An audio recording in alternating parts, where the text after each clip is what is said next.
If you look, we've seen a lot of campaigns come to GiveSendGo because they were removed from GoFundMe because of political beliefs. We are simply here to share the hope of Jesus with people through crowdfunding. Yeah, you might not want to share that hope of Jesus with the KKK.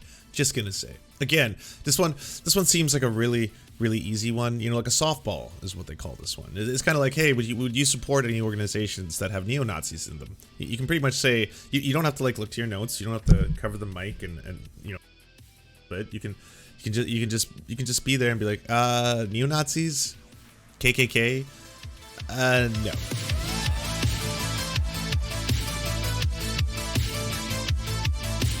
Now, I'm going to quickly talk about truckers. Led by truckers, hundreds of vehicles protesting COVID mandates encircle Washington. Draped in American flags and fueled by anger, hundreds of vehicles led by a group of truckers encircled the nation's capital on Sunday, hampering traffic outside for the hours of driving slowly for speeds to protest COVID-19 mandates. There were more protesters in Parliament, again in Canada as well, protesters in Alberta as well, and then of course protesters popping up all over the place. We also saw what happened to the trucker protesters that are taking place in New Zealand as well. So there seems to be little teeny sparks globally of trucker convoy style protests, obviously mirroring what had taken place in Canada, but no one seems to be able to get the same level of occupation that took place in Ottawa. The convoy vehicles, dozens of trucks, along with minivans, motorcycles, pickup trucks, and hatchbacks, with many displaying signs that read "Freedom," aimed to complete two loops on Interstate 495, a 64-mile highway known as Capital Beltway, before returning to a staging area in Maryland, with plans to potentially ramp up demonstrations in the coming days. But by the second time around, the vehicles appeared to be so spread out that the congestion took on the feel of a weekday morning commute before opening up in the afternoon.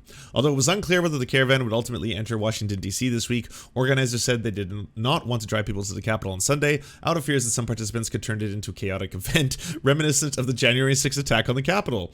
They also wanted to avoid a confrontation with law enforcement after dozens of people protesting in Ottawa, the Canadian capital, were arrested last month. Christopher Rodriguez, the director of the District of Columbia Homeland Security and Emergency Management Agency, said the protests did not result in any major disruptions to the city's transportation and said eventually it was fluid and unpredictable event. He added that the city's government was urging residents to prepare for the increased levels of traffic around the region, expecting more convoys to show up. The group behind the caravan, the People's Convoy, has been demanding an end to the national emergency that was first declared by the former President Donald Trump in 2020 and recently extended by President Biden, so just end the calls to a national emergency.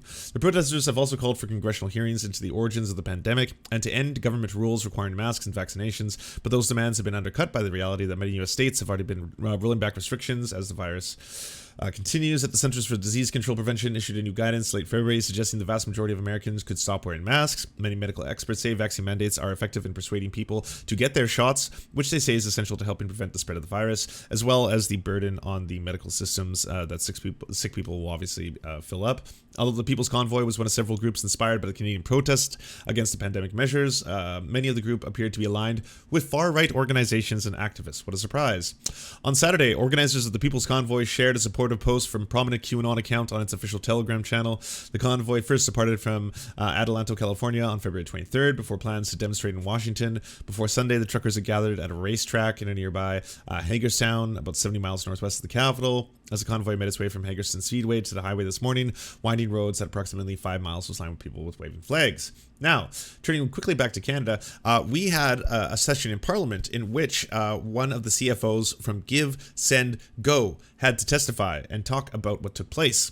The co-founder of the American crowdfunding platform that helped raise money for the Freedom Convoy says he'd be okay with hosting fundraisers for the Ku Klux Klan as long as what they're fundraising for is legal. Jacob Wells, the CFO for the right-wing American crowdfunding company GiveSendGo, made the startling statement during testimony before a Canadian Parliamentary Committee on Thursday, holding the hearings on crowdfunding platforms for extremist fundraising financing. Canada's Standing Committee on Public Safety and National Security heard from witnesses from GoFundMe, as well as the payment processors PayPal and Stripe.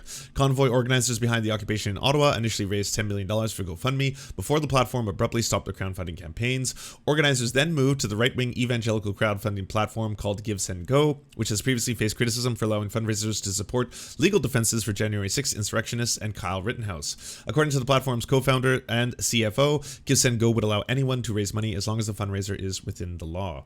Would you allow a fundraiser on your platform from the Ku Klux Klan?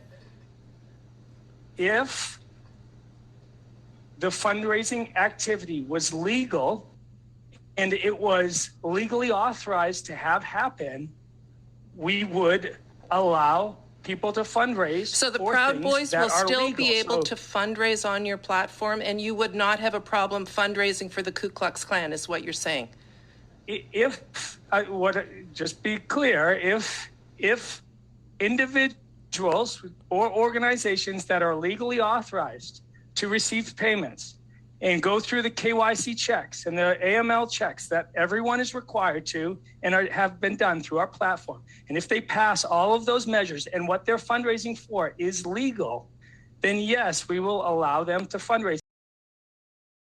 That wasn't a gotcha. That wasn't something you had to kind of like be like, okay, what's the most legal way I can represent my views here that won't get the company in trouble? Let's see. Well, I mean, as long as the organization is doing it legally for legal means, then it's perfectly legal. I think that's where we stand on that one. You could always just be like, no, we'll take a stand on this one. We'll not let the Ku Klux Klan or Ku Klux Klan adjacent organizers fundraise on our platform for very self-evident reasons. for what seems obvious to everyone, except for me, the CFO of GiveSendGo. But for everyone else, probably, we hold these truths to be self-evident. GiveSendGo did not immediately respond to a request from Press Progress to clarify Wells' remarks expressing openness to hosting fundraisers for the Ku Klux Klan. The Delaware-registered company told the parliamentary committee that 40% of the $9.7 million raised through GiveSendGo came from sources outside of Canada, though the majority of the funds did not come from Canadians.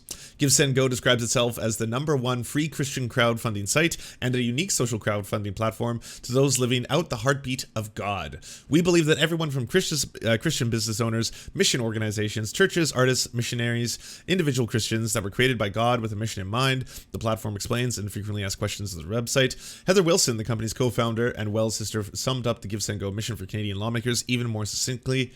And this is the co-founder and explained the mission of GiveSendGo. We don't want to be like GoFundMe.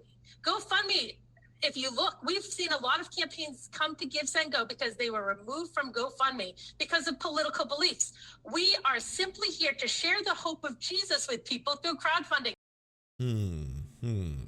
Yeah, you might not want to share that hope of Jesus with the KKK.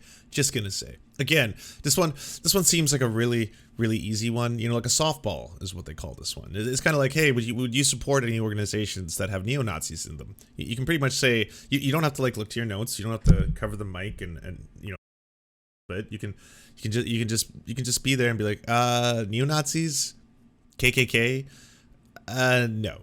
No, our answer is probably going to be no to that one. Yeah, well, we don't have an actual policy for that yet, but we will. Trust us. Well, maybe we'll add that as a little footnote. Basically, anyone who wants to crowdfund in the glory of Jesus can, except for the KKK and Nazis. We'll add those two. Because, hopefully in 2022, the year of our Lord, people have figured out that the KKK are the bad guys. So let's not do that. Do you enjoy the Serfs but prefer not to have to use your eyeballs? Many are saying this. Well, we've got the solution for you. It's the Serf Times in podcast form. Available on most major podcasting networks now. If you enjoy it, please consider leaving a good review and feedback because it really helps the show out, apparently, and it's free, just like the podcast. To our gods, Xander Corvus and Peyton L. Just, we beseech thee to smite down our enemies.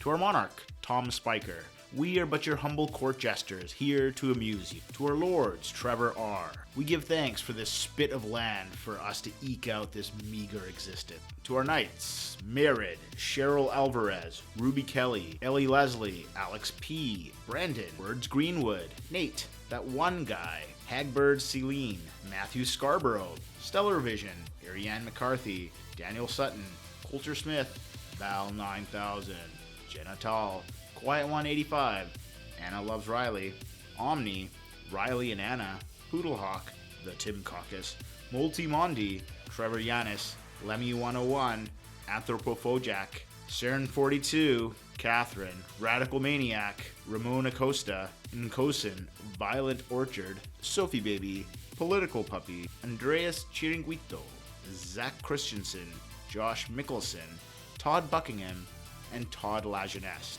We raise our flag in a veil, and we salute you, our friends.